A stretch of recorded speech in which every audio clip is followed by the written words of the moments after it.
Seeing Highest to Lowest was a bit of a hassle for me. Me in Sacramento, I had to drive 40 plus minutes to go see this movie. It was legitimately in like 2 or 3 theaters its entire run. And I was so mad about it, especially after seeing this movie with a crowd of about 10 to 15 people, because you know what? This movie deserved to be seen more. This movie deserved a theatrical push. I wish Apple gave this movie a theatrical push because I think it was a huge crowd pleaser. I can say in the crowd that I saw it in, it played very well. When you have a movie starring Denzel Washington, holding it so it can basically go straight to your streaming service is a terrible idea. I detest this model of film distribution. This is a movie that is going to live on streaming services. I hope you guys are checking it out on streaming services, but I wish Apple allowed this movie to have a little bit more of a run. I think it would have left more of an impact. More people would have gone to see it. And I think it would have found a natural audience because Highest to Lowest is a great movie, even by Spike Lee and Denzel Washington's standards. This is a movie that is so timely in its exploration, what it's talking about, and a film about wealth, have and have-nots. Cancel culture is a big part of this movie.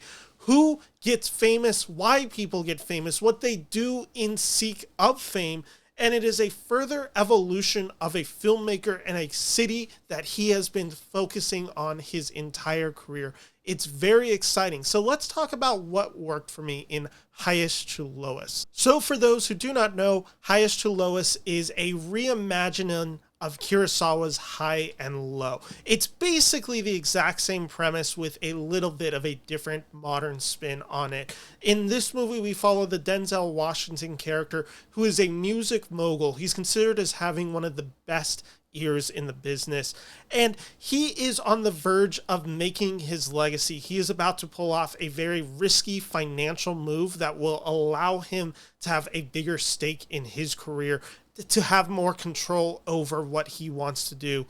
And then his son gets kidnapped and is put up for ransom, or so everyone believes, and then the story begins to unwind from there. The reason that I think you should see Highest to Lowest, and why I think it is actually in good conversation with Kurosawa's masterpiece, is that I think Spike Lee is playing with every bells and whistle that he knows how to as a director.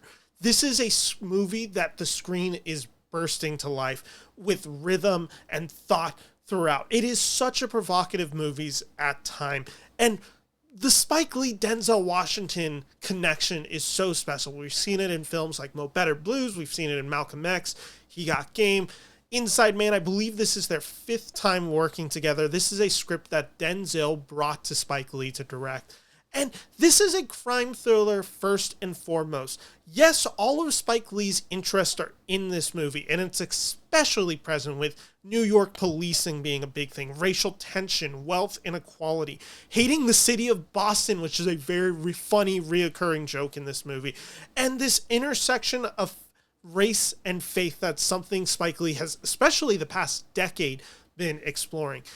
But you can also just enjoy this movie as a crime thriller that I think gets better the longer it goes along. And all of these little things that Spike Lee brings to the background allows this movie to feel alive and real. That was what I really enjoyed about it. And I love how Spike Lee is setting it in the city of New York, a city that he understands better than any filmmaker alive right now.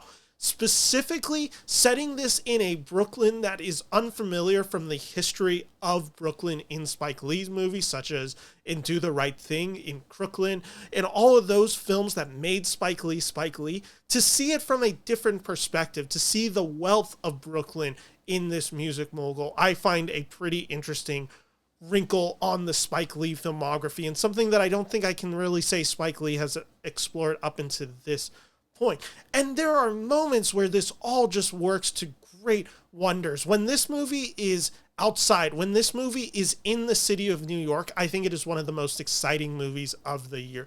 There is this sequence on a subway train as the train is going to a New York Yankees game that is also coinciding with a Puerto Rican parade. That is just pure movie magic. It's the best scene in this movie. It's maybe one of the best scenes that Spike Lee has paced out, that he has directed in his career. I found this scene just so and thrilling. It is so wonderful. But really what makes this movie special, and it's the reason I think a lot of people will connect and like this movie, is this has a powerhouse Denzel Washington performance at the center. And of course, it's Denzel Washington. We knew it was going to be a good performance. He is a great actor. This movie, he is charisma and all. He is big in this movie. He is a guy who is not taking any prisoners. He's not taking any shit from anyone. And he is delivering such a powerhouse performance that only he is capable of giving. And it is such a great use of Denzel that has all these different inspirations in it. I think you can feel a little bit of Jay-Z. I think you can feel some other big music producers, and I think you can certainly feel Denzel in it. This is a movie that lets him be his age, but also allows him to have these really great moments, showcase why he is Denzel, what has made him it.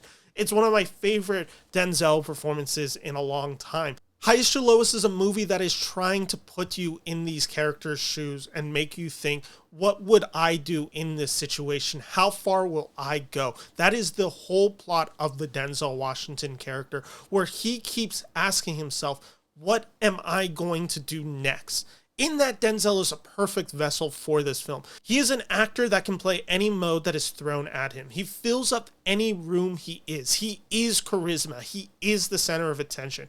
It is a true tour de force movie star performance in the truest way possible. But what I also love about this movie is it's an internal performance. We see the facade that he's putting onto the public and how these two modes of operation begin to morph, where he starts to maybe believe his own hype, where he starts to believe his own hubris, that he is that guy that he presents himself to be. So when you have the ego of the exterior driving the internal, I think it makes for something very exciting. And it's also a movie where Denzel does discover as he goes along that he truly is that guy. He really is everything that he believes he is and more. And it's such a powerhouse performance from him.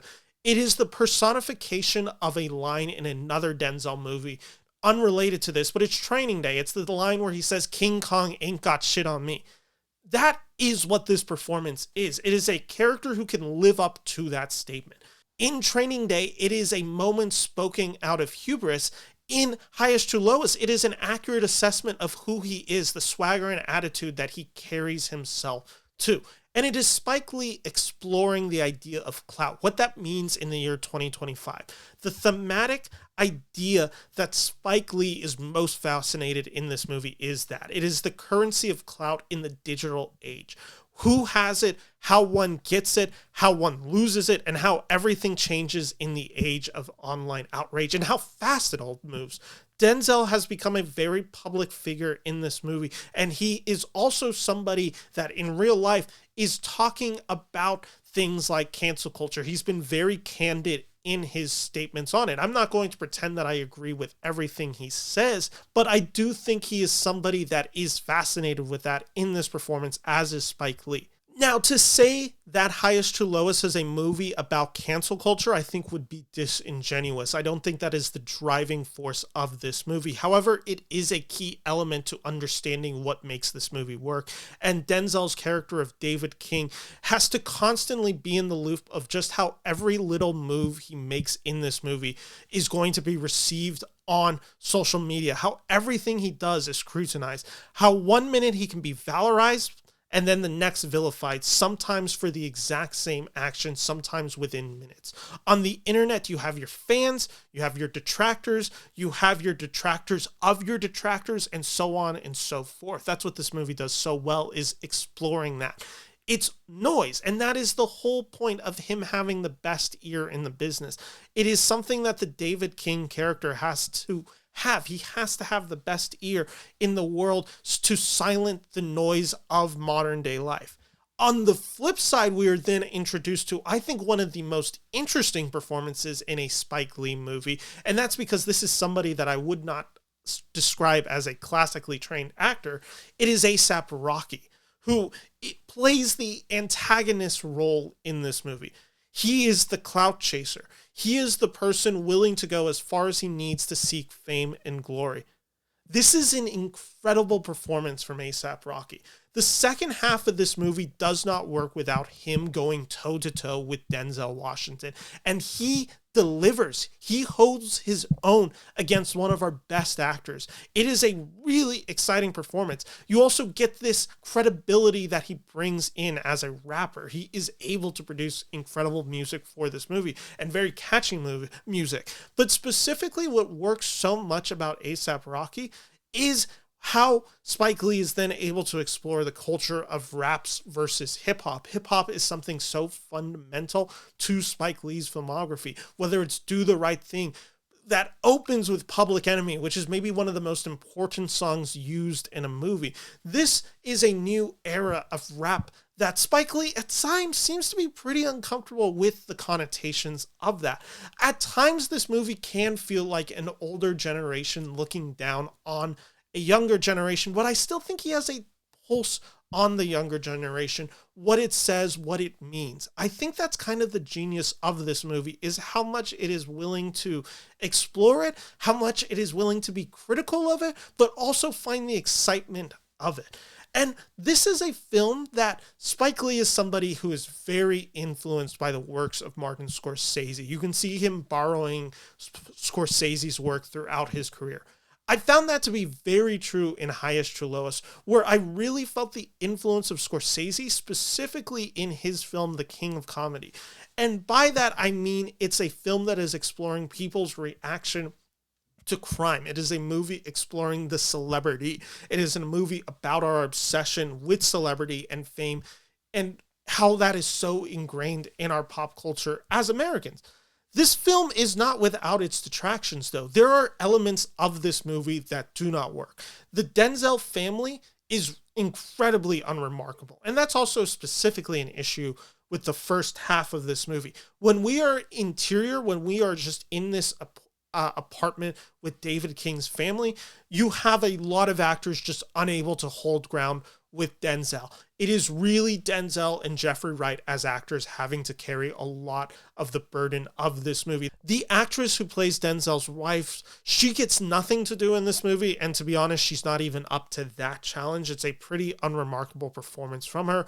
Anyone seeing this film for Ice Spice, just by the way, this is another spoiler. She's not really in the movie. I know this was like a pretty big deal that Ice Spice is going to be in a Spike Lee movie. She certainly is. She's just not in it a ton.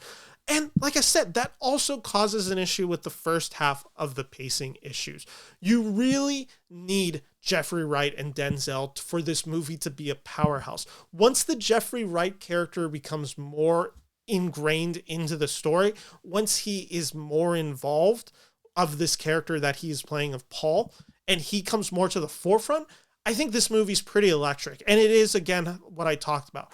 Internal Spike Lee in New York is just not as exciting as Spike Lee exploring the world that is New York. That is the best part of it. And when that movie finally shifts gear into becoming an exterior New York movie, a crime thriller, I think it's electric. I think it's one of the most exciting movies of the year. It's one of my favorite Spike Lee movies. It's definitely in my top 10.